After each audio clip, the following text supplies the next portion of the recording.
ทุกวันนี้เมื่อเกิดอาการปวดเมื่อยร่างกายคนส่วนใหญ่มักกินยาแก้ปวดเพื่อให้หายปวดได้อย่างรวดเร็วแล้วไปใช้ชีวิตต่อโดยไม่ต้องใส่ใจอะไรมากนักเนื่องจากยาแก้ปวดมีราคาถูกและหาซื้อได้ง่ายตามร้านขายยาทั่วไปการใช้ยาแก้ปวดเป็นวิธีบรรเทาปวดที่ง่ายได้ผลดีสะดวกราคาไม่แพงหลายคนจึงมักพึ่งยาแก้ปวดเป็นประจำต่อเนื่องยาวนานโดยไม่คิดแก้ที่ต้นเหตุและไม่คำนึงถึงผลเสียที่จะตามมาแต่ความจริงที่คนส่วนใหญ่ไม่รู้คือผลเสียจากการกินยาแก้ปวดเป็นประจำในระยะยาวนั้นอันตรายกว่าที่เราคาดคิดพูดถึงยาเราอาจแบ่งเป็น2กลุ่มใหญ่ๆคือยาแผนปัจจุบันและยาแผนโบราณซึ่งมีทั้งยากินและยาทาหลากหลายชนิดในคลิปนี้จะกล่าวถึงยาแก้ปวดแผนปัจจุบันที่นิยมใช้กันมากที่สุดก่อนลองมาดูกันว่าการใช้ยาแก้ปวดรูปแบบต่างๆนั้นช่วยบรรเทาปวดได้อย่างไรมีวิธีการใช้ข้อควรระวังและผลข้างเคียงอย่างไรบ้างโดยมอบหน้าที่ให้น้องรีลารับข้อมูลจากเภสัชกรมาเล่ารายละเอียดให้ทุกคนได้ฟังกันยาบรรเทาปวดเช่นยาพาราเซตามอลและยาต้านอักเสบชนิดไม่มีสเตียรอยด์หรือเอนเซดสามารถบรรเทาอาการปวดชนิดต่างๆเช่นอาการปวดหัวปวดกล้ามเนื้อหรือปวดจากข้อเสื่อมได้เป็นอย่างดียาพาราเซตามอลหรืออะเซตามิโนเฟนที่รู้จักกันในชื่อการค้าว่าไทลินอลซาร่า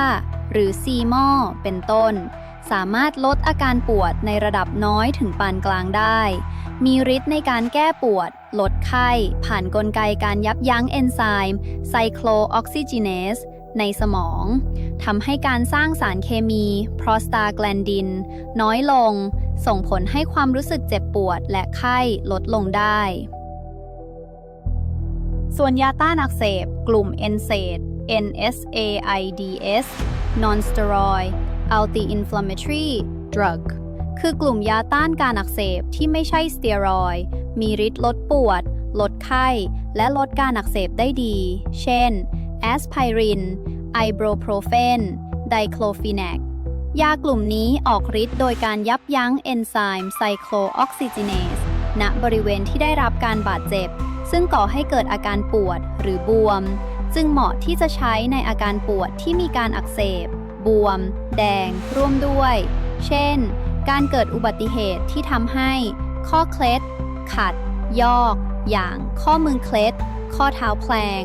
รวมถึงอาการตึงกล้ามเนื้อบริเวณต่างๆเนื่องจากยาพาราเซตามอลถูกจัดให้เป็นหนึ่งในยาสามัญประจำบ้านที่ประชาชนสามารถซื้อใช้เองได้โดยไม่ต้องมีใบสั่งแพทย์หลายคนจึงคิดว่า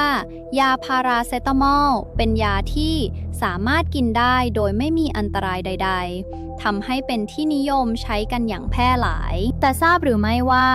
การกินยาพาราเซตามอลบ่อยๆปิดต่อกันนานเกิน15วันนั้นอาจส่งผลเสียร้ายแรงต่อร่างกายโดยเฉพาะตับวายมีอาการคลื่นไส้อาเจียนปวดท้องตัวเหลืองตาเหลืองและไตเสียหายหากใช้เกินปริมาณที่กำหนดรวมถึงอาจมีอาการแพ้เช่นผื่นบวมหายใจลำบากหรือเกิดความผิดปกติทางเลือดเช่นเกล็ดเลือดต่ำอย่างมากส่วนยากลุ่ม NSAID มีฤทธิ์กัดกระเพาะผู้ที่มีปัญหาโรคกระเพาะควรหลีกเลี่ยงเนื่องจากเสี่ยงที่จะทำให้เกิดแผลหรือเลือดไหลในกระเพาะอาหารได้นอกจากนี้การกินยากลุ่ม NSAID ในปริมาณมากมีโอกาสทำให้ไตเสื่อมและความดันสูงได้ยาแก้ปวดแต่ละกลุ่มล้วนก่อให้เกิดผลข้างเคียงอันไม่พึงประสงค์ได้หลายอย่างดังนั้นการกินยาแก้ปวดทุกชนิดควรกินในระยะสั้นเท่าที่จำเป็นเท่านั้นสำหรับยาพาราเซตามอลนั้นมีข้อควรระวังดังต่อไปนี้ไม่ควรใช้ยาติดต่อกันเกิน 5-7 วันไม่ควรกินยาเกิน 4,000 มิลลิกรัมต่อวันหรือไม่เกินวันละ 8 เม็ดสำหรับตัวยา 500 มิลลิกรัมต่อเม็ด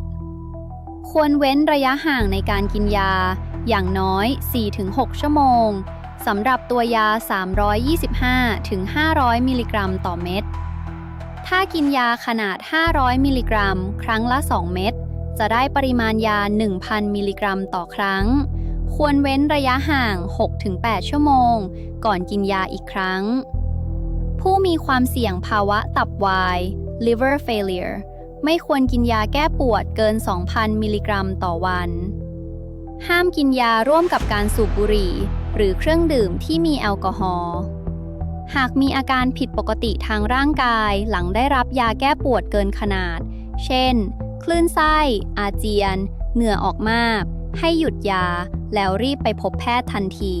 จะเห็นได้ว่า ยาแก้ปวดนั้นมีฤทธิ์บรรเทาอาการปวดได้ก็จริง แต่เป็นการระงับปวดแค่ชั่วคราว โดยการลดสารเคมีที่ทำให้รู้สึกปวด จึงทำให้เรารู้สึกปวดน้อยลง โดยไม่ได้แก้ที่สาเหตุโดยตรง ไม่ได้บำรุงรักษาเนื้อเยื่อให้ดีขึ้น และไม่อาจป้องกันอาการปวดที่จะเกิดขึ้นใหม่ได้ ดังนั้นเมื่อหมดฤทธิ์ยา อาการปวดจึงกลับมาเป็นได้อีก ด้วยเหตุนี้จึงทำให้คนจำนวนมากเข้าใจผิด ใช้ยาแก้ปวดกันต่อเนื่อง ยาวนาน เกินระดับที่ปลอดภัย ส่งผลเสียต่อตับ ไต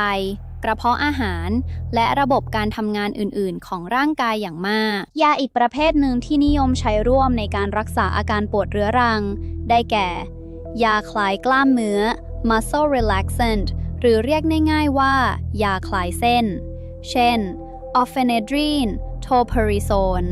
เป็นยาที่ใช้เพื่อลดอาการตึง เกร็งของกล้ามเนื้อที่เกิดจากการใช้งานหนัก ใช้งานมากเกินไป หรือหดเกร็งอยู่ในท่าเดิมนานๆ ออกฤทธิ์ต่อระบบประสาทส่วนกลาง เพื่อลดสัญญาณกระตุ้นความเจ็บปวดไปยังสมอง ทำให้กล้ามเนื้อผ่อนคลาย และลดความเจ็บปวดลงได้ อย่างไรก็ตาม ยาคลายกล้ามเนื้อเป็นพิษต่อไป และอาจทำให้เกิดผลข้างเคียง เช่น ง่วงซึม เหนื่อยล้า ปากแห้ง วิงเวียนศีรษะ หัวใจเต้นเร็ว คลื่นไส้ อาเจียน ท้องผูก หรือนอนไม่หลับได้ จึงควรใช้ในระยะเวลาสั้นๆ ไม่เกิน 2 สัปดาห์ ยาแก้ปวดบางสูตรที่มีส่วนผสมของ ยาพาราเซตามอล กับยาคลายกล้ามเนื้อร่วมกัน ใช้รักษาอาการปวดศีรษะจากความเครียด tension headache ที่เกิดจากการหดเกร็งของกล้ามเนื้อ บริเวณรอบศีรษะและคอ อย่างได้ผล จึงเป็นที่นิยมใช้กันมาก ซึ่งอาจนำไปสู่ปัญหาการใช้ยาต่อเนื่อง เกินระดับที่ปลอดภัย ส่งผลเสียต่อระบบการทำงานต่างๆ ของร่างกายโดยไม่รู้ตัว บางคนที่มีความเครียด ปวดหัว ปวดคอบ่อยๆ อาจใช้ยาสูตรนี้ต่อเนื่อง เกินระยะเวลาที่ระบุ ในส่วนคำเตือนของเอกสารกำกับยาว่า ไม่ควรใช้ยานี้ติดต่อกันเกิน 5 วัน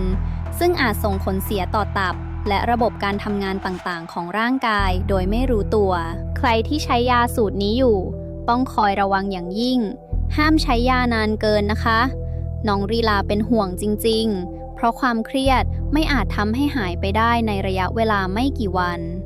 จากปัญหารุมเร้ารอบตัว ทั้งเรื่องงาน ครอบครัว สุขภาพ การเงิน ค่าใช้จ่าย ภาระหนี้สินต่างๆ มากมาย ที่แก้ไขไม่ได้ง่ายๆ ยิ่งสังคมความเป็นอยู่ในปัจจุบันกดดันให้คนจำนวนมากมีความเครียดเพิ่มมากขึ้นเรื่อยๆ ทำให้มีอาการปวดหัว ปวดคอกันบ่อยขึ้น แล้วผลเสียที่จะเกิดกับร่างกายในอนาคตนั้น จะกลับมาสร้างปัญหาให้ปวดหัว ปวดคอ และมีความเครียดเพิ่มขึ้นอีกไม่น้อยเลยจริงๆ และยังมีกลุ่มคนทำงานที่เข้าข่ายเป็น Office Syndrome ใครที่ชอบทำคอม ดูมือถือเยอะๆ หนีไม่พ้น ต้องปวดหัว ปวดคอ ปวดบ่า ปวดแขนกันบ้าง ไม่ช้าก็เร็ว ต้องระวัง อย่าใช้ยาแก้ปวด ยาคลายกล้ามเนื้อนานเกินระดับที่ปลอดภัย ต้องหาวิธีอื่นคลายปวด คลายเครียดแทนนะคะ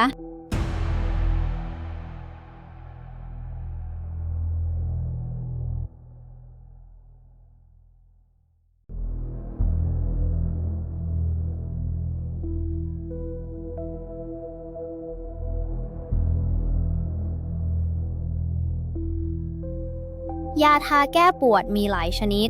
ทั้งสูตรเย็นและสูตรร้อน มีหลายรูปแบบให้เลือกใช้ ทั้งแบบครีม เจล โลชั่น สเปรย์ และแผ่นแปะ โดยทั่วไปจะใช้บรรเทาอาการปวดกล้ามเนื้อ ปวดข้อ ปวดเมื่อย เคล็ดขัดยอก และบาดเจ็บจากการเล่นกีฬา ยาทาแก้ปวดทำงานโดยการซึมผ่านผิวหนังไปยังบริเวณที่ปวด โดยอาจผสมตัวยาที่ออกฤทธิ์ลดการอักเสบ ช่วยขยายหลอดเลือด และลดอาการปวดบวมร่วมด้วย 1. ยาทาแก้ปวดสูตรเย็น มักมีส่วนผสมของเมนทอล การาบูน เป็นหลัก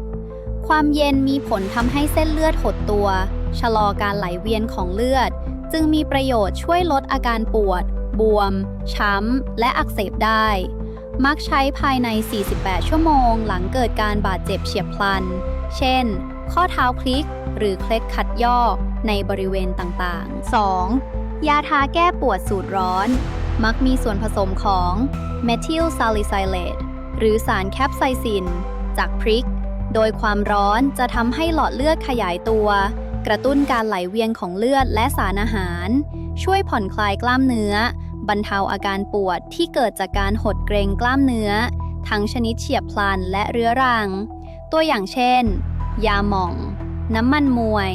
เคาน์เตอร์เพน 3. ยาที่มีส่วนผสมของสารต้านการอักเสบกลุ่มเอนเซดอย่างเช่น ไอบูโปรเฟน ไพรอกซิแคม ไดโคลฟีแนก มีฤทธิ์ต้านการอักเสบและขยายหลอดเลือด เพื่อลดอาการปวดบวม โดยสรุป ยาทาแก้ปวดสูตรร้อน เน้นเพิ่มการไหลเวียนของเลือดและผ่อนคลายกล้ามเนื้อ เหมาะสำหรับบรรเทาอาการปวดกล้ามเนื้อและอาการปวดเรื้อรัง ยาทาแก้ปวดสูตรเย็น เน้นลดการอักเสบและอาการบวม เหมาะสำหรับใช้เมื่อมีการอักเสบและบาดเจ็บเฉียบพลัน ยาทาแก้ปวด ใช้ทาบริเวณที่ปวด โดยตัวยาจะดูดซึมเข้าสู่ผิวหนัง อาจทำให้เกิดอาการข้างเคียงเฉพาะที่ เช่น ผื่น ผิวลอก ระคายเคือง ชา บวมแดง และคัน ในบริเวณที่ทาได้ จึงควรใช้เฉพาะเมื่อมีอาการปวด และไม่ควรใช้บ่อยเกินไป ขอแนะนำว่าให้ใช้ยาทาหลาย ๆ ชนิดสลับกันไป เพื่อหลีกเลี่ยงอาการแพ้และคัน จากยาและสารเคมีที่เป็นส่วนประกอบของยาแต่ละชนิด โดยสรุป ยาแก้ปวดสำหรับรักษาอาการปวดกล้ามเนื้อเรื้อรัง ทั้งชนิดกินและทา ช่วยระงับปวดได้ชั่วคราว เท่านั้น เป็นการบรรเทาอาการปวดที่ปลายเหตุ ควรใช้เพียงระยะสั้น เพื่อหลีกเลี่ยงผลเสียต่อตับ ไต กระเพาะอาหาร รวมถึงระบบอื่น ๆ ของร่างกาย ถ้าต้องการให้หายขาด ต้องแก้ที่ต้นเหตุที่ทำให้เกิดอาการปวด แทนการพึ่งพายาแก้ปวด เมื่อเปรียบเทียบกลไกการออกฤทธิ์ของยา ในการบรรเทาอาการปวดเมื่อยกล้ามเนื้อที่เป็นอยู่ประจำ การเลือกใช้ยาทาสูตรร้อน จะดีกว่ากินยาพาราเซตามอล เนื่องจากความร้อนจากยาทา ช่วยเพิ่มการไหลเวียนของเลือด และฟื้นฟูกล้ามเนื้อบริเวณที่มีปัญหานั้น นับว่าช่วยแก้ต้นเหตุที่ทำให้เกิดอาการปวดไปได้ระดับหนึ่ง และมีผลข้างเคียงน้อยกว่า